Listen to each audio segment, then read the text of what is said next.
Bwana asifiwe sana, na nataka nikaweze kukukaribisha wakati huu kwa jina la Yesu, na ili tukaweze kulinena neno la Bwana kwa ufupi sana kwa jina la Yesu. Na leo ningependa nikaweze kuongea na wewe kuhusu kumtegemea Mungu ingawa hata ujui ni kitu gani ambacho anakifanya. Kwa sababu wakati mwingi hatuelewi vile kunavyoenda katika maisha yetu, lakini ni vyema hata hivyo kumtegemea Mungu na kumtarajia. Ni kwa sababu yeye ni Mungu wa ahadi, na alichokiahidi Mungu atatimiza kwa sababu yeye ni mwaminifu. Jina la Bwana lipewe sifa. Ningependa nikaweze kusoma kitabu cha Waebrania 11. Nataka nikaweze kusoma mstari wa 8 na mstari wa 9. Na Biblia hapa inatufundisha kuhusu Ibrahimu. Na sote tunajua Ibrahimu ni nani, na tunajua safari ya Mungu na Ibrahimu vile ambavyo ilivyokuwa. Na Biblia inasema kwamba kwa imani Ibrahimu alipoitwa aliitika. Kwa imani Ibrahimu alipoitwa aliitika, atoke aende mahali pale atakapopata kuwa urithi, akatoka asijue aendako. Maneno haya tunayajua kwa sababu yameandikwa katika kitabu kile cha Mwanzo. Wakati Mungu alimwambia Ibrahimu atoke katika nchi ya Wakaldayo, atoke katika nchi ya watu wao, aende kule ambapo Mungu mwenyewe alikuwa amuonyeshe ni wapi. Aende kule ambako hakujua anaenda wapi. Tunaongea kuhusu kumfuata Mungu ingawa kuna changamoto. Kumfuata Mungu ingawa kuna hali ambazo hazieleweki. Kumfuata Mungu. Bwana asifiwe sana. Mtu huyu wa Mungu ningependa ukaweze kujua kwamba Ibrahimu hakuwa masikini. Kwa sababu kwa mawazo ya watu wengi wanaweza wakadhania Ibrahimu alikuwa ni mtu ambaye alikuwa ni maskini. Hapana, Ibrahimu alikuwa tajiri, alikuwa na mambo yake, alikuwa na mali zake. Lakini Mungu alimtokea akamwambia sasa awachane na watu wao, atoke katika nchi yao, aenene mpaka mahali pale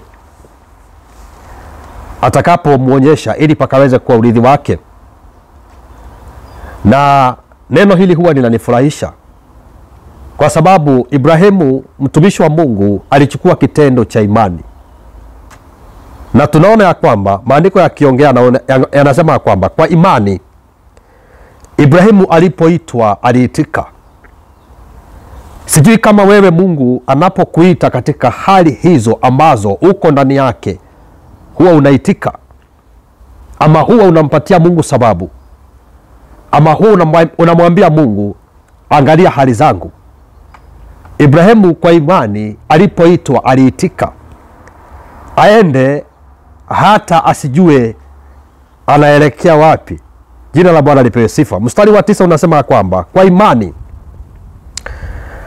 alikaa ugenini katika ile nchi ya ahadi, kama katika nchi isiyo yake,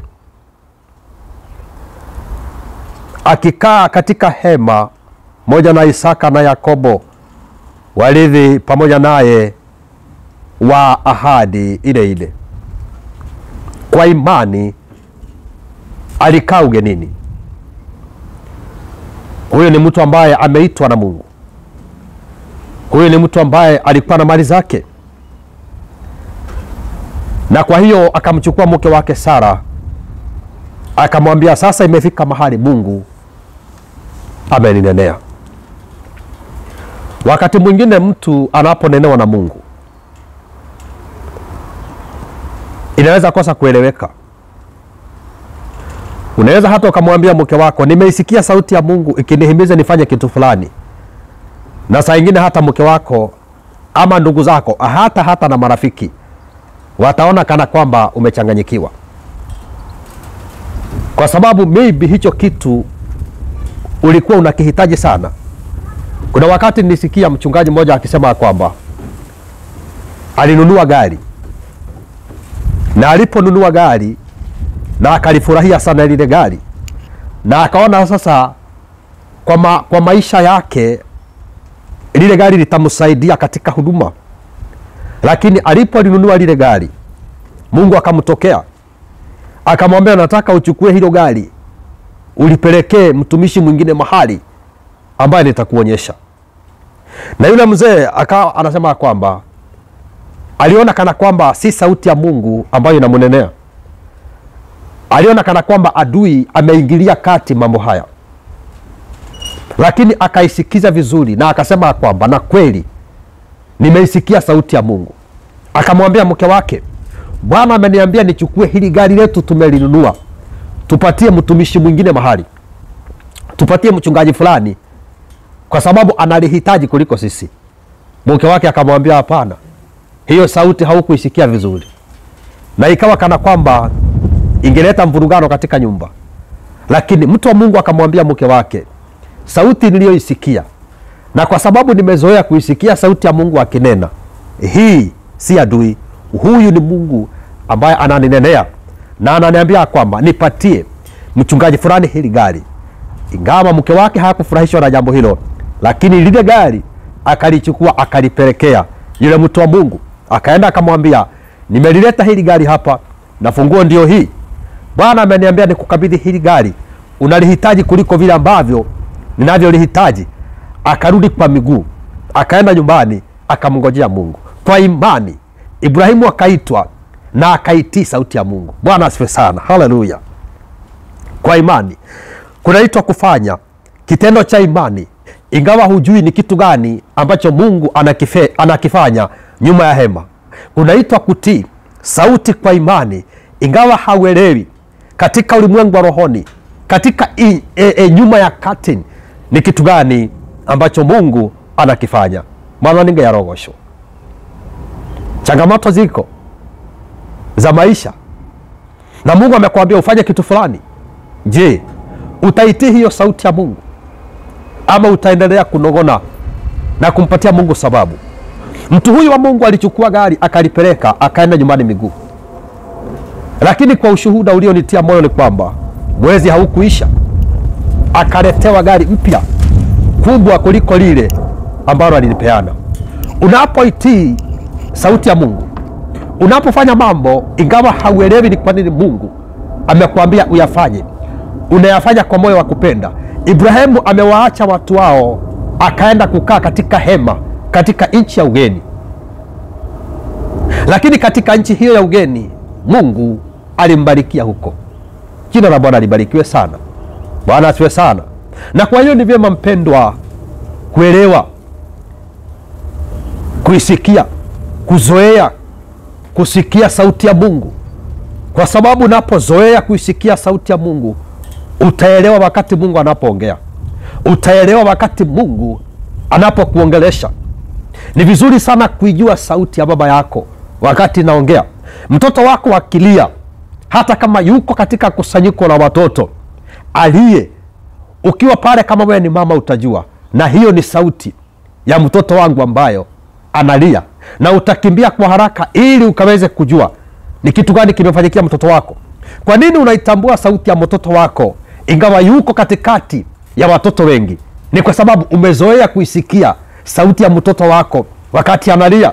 Umekuwa na yeye tangu ulipomzaa, umekaa na yeye tangu akiwa mwezi moja, sasa na miaka miwili. Akilia sauti yake unaisikia na unaielewa, hiyo ni sauti ya mtoto wangu. Hivyo ndivyo inavyohitajika tukaweze kuelewa katika ulimwengu wa changamoto, katika ulimwengu wa mateso, katika ulimwengu wa hali ngumu, tukaisikie sauti ya Mungu na tukaweze kuelewa huyo ni Mungu ambaye anaongea, na kwa imani tukaweze kuchukua kitendo cha yale mambo ambayo Bwana anatuambia tukaweze kufanya. Sababu neno la Mungu linasema kwamba mawazo ninayowaazia ninyi ni mawazo mazuri. Na kwa hiyo Mungu hawezi kukuambia ufanye jambo fulani kama hana suluhisho la shida yako, kama hana msaada wa kile kitu ambacho kinahitajika kwa maisha yako. Na ni vyema ukazoee na ukaielewe sauti ya Mungu, na unapoisikia unaitii na unaiheshimu, sababu kuisikia ni jambo lingine na kuitii ni jambo lingine, na kutenda pia kama vile ulivyosikia ni jambo lingine. Na kwa hivyo mambo hayo ukiyashika yakiwa yote, uisikie, uitii na utende kama vile alivyokuambia, kuna matokeo ya baraka ambayo yanafuatana na kuitii sauti ya Mungu. Jina la Bwana libarikiwe sana. Hauelewi ni nini kinaendelea, lakini Mungu amekuambia nenda. Hauelewi ni kitu gani kinaendelea, hali zako ni mbaya sana, lakini Mungu amekuambia hata hicho uko nacho chukua upatie jirani yako. Kwa nini? Anakihitaji kuliko wewe vile ambavyo unavyokihitaji. Na kwa hiyo mtu wa Mungu, nikasikia leo nikaweze kukutia moyo katika neno hili, katika hiki kitabu cha Waebrania. Kwa imani Ibrahimu alipoitwa aliitika. Ni neno lililoje hili? Kwa imani Ibrahimu alipoitwa aliitika atoke aende mahali pale atakapopapata kuwa urithi, akatoka asijue aendako. Mtu wa Mungu alitoka tu. Si ni Bwana ameniambia nifanye, nitafanya tu. Si ni Bwana ameniambia nipeane, nitapeana tu. Si ni Bwana ameniambia niende, nitaenda tu. Kwa sababu gani? Ahadi za Mungu ni kweli na ni amina. Mungu akiongea na akisema atatenda, huwa anatimiza, kwa sababu yeye si kama mwanadamu. Mwanadamu anaweza akaahidi na asitende, kwa sababu mwanadamu ni kigeugeu. Lakini Bwana akikwambia fanya, mpendwa, fanya bila kurudi nyuma, kwa sababu kule mbele kuna ushindi na kule mbele kuna matokeo mazuri katika maisha yako, kwa jina la Yesu. Kwa hivyo wacha ukabarikiwa na neno hilo, na tukaweze kutafakari maneno ya imani, sababu tunajenga maisha katika imani. Hatuenendi na safari ya macho haya macho ya mwili yanaweza yakakudanganya, lakini ukijifundisha kutembea katika macho ya rohoni, natembea katika macho ya imani, sababu kuna macho ya imani ambayo unafanya vitu huelewi unafanya aje. Macho ya imani ambayo yanakusaidia kumtegemea Mungu even if ama hata kama huelewi ni mambo yapi ambayo yanaendelea. Macho ya imani yanakusaidia kumtegemea Mungu katika hali hiyo, ingawa hujui kule mbele kuna kana namna gani, lakini unaendelea kumsubiria na unaendelea kumtazamia na unaendelea kumngojea Bwana. Katika jina la Yesu, akikwambia toka, unatoka pasipo kuuliza maswali, sababu aliyekwambia utoke ni mwaminifu. Akikwambia peana, unapeana ukijua aliyekwambia upeane ni mwaminifu. Hauna lingine. Angalia yule mama Msunemu, Elija ameenda kwake akamwambia, tafadhali ninaomba ukanipatia mkate ninywe. Huyu anamwambia hapana, ile kaunga kamebaki hapa ni mimi na mtoto wangu tukule tukufe, kwa sababu huku kuna njaa. Jina la Bwana libarikiwe sana. Kulikuwa na njaa, na kwa hiyo walikuwa wamebakisha kaunga tu kupika mara moja kakaondoke wakufe. Lakini mtu wa Mungu akamwambia, tafadhali nipikie nikule kwajo, alafu nikimaliza kukula hayo mambo mengine yatajishughulikia. Jina la Bwana lipewe sifa. Na kwa hivyo alipoitii sauti ile ya mtu wa Mungu, akaisikia sauti na akatenda. Haleluya! Alipotenda kulingana na vile ambavyo huyu mtumishi wa Mungu Elija alivyomwambia, basi neno linasema kwamba kwake hakukukosa unga.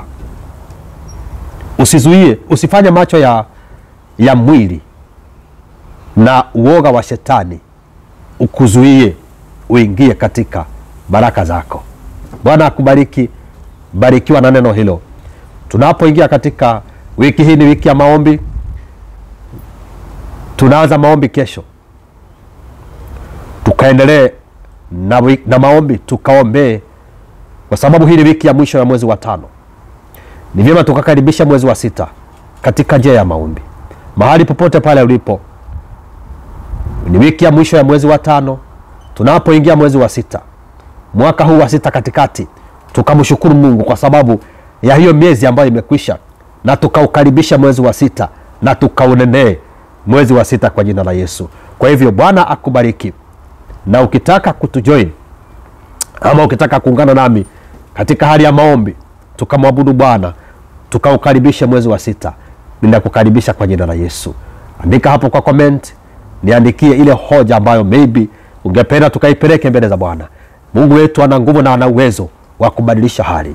Unaweza ukaniandikia kwa email yangu ni joelbarton@680.com. Is it .com? Joel Barton 680@gmail.com. Yeah, that's the email. Unaweza pia ukaniandikia kama ni kitu ambacho hungependa kukiweka kule kwa comment kisomwe na kila mtu, kwa sababu mambo mengine ni very sensitive. Haungependa mambo zingine zijulikane na watu. Nitakuombea. Niandikie kwa email yangu joelbarton680@gmail.com na Bwana atakubariki. Tukutane wakati huu mwingine katika jina la Yesu. Hallelujah.